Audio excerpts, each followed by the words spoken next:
Shana Tova! It's Cartoon Mason with Temple Solel in Paradise Valley, and I hope you had a good Rosh Hashanah.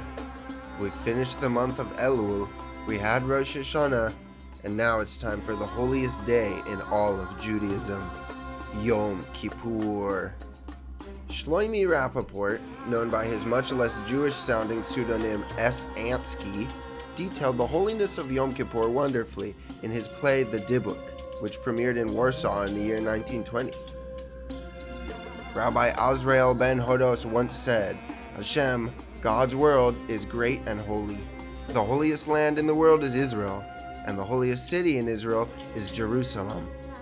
The holiest place in Jerusalem was the Beit HaMikdash, the Holy Temple, and in the Beit HaMikdash, the holiest place was the Kadosh HaKadoshim, the Holy of Holies.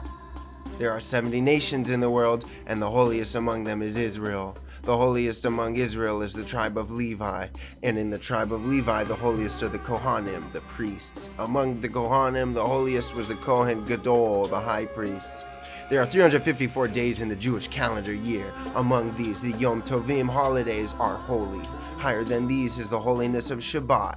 Among Shabbosim, the holiest is Yom Kippur, the Day of Atonement, the Shabbat Shabbaton, Shabbat of Shabbats. There's 70 languages in the world, and the holiest is Hebrew. Holier than all else in Hebrew is the Torah, and in the Torah, the holiest part is the Aseret HaDibrot, the 10 Commandments. In the 10 Commandments, the holiest of all words is Hashem's name. And once, during the year, at one special moment, these four supreme holinesses were joined with one another. That was on Yom Kippur, when the Kohen Gadol entered the Kadosh Kadoshim and there uttered Hashem's name. And because this hour was holy and awesome beyond measure, it was the time of utmost peril, not only for the Kohen Gadol, but for the whole of Am Yisrael. For if in this hour there had, Chas v'shalom, God forbid, entered the mind of the Kohen Gadol a false or sinful thought, the entire world would have been destroyed. Back in the glory days, the entire community was covered by this high priest, who remained extra pure and took care of all of the atonement things. But ever since those pesky Romans destroyed our holy temple and cast us into thousands of years of heart-wrenching exile, we can't do Yom Kippur the old-fashioned way.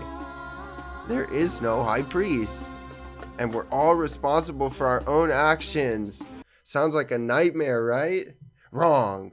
Now all of us impact the community with our deeds and prayers on Yom Kippur, so it unifies our people.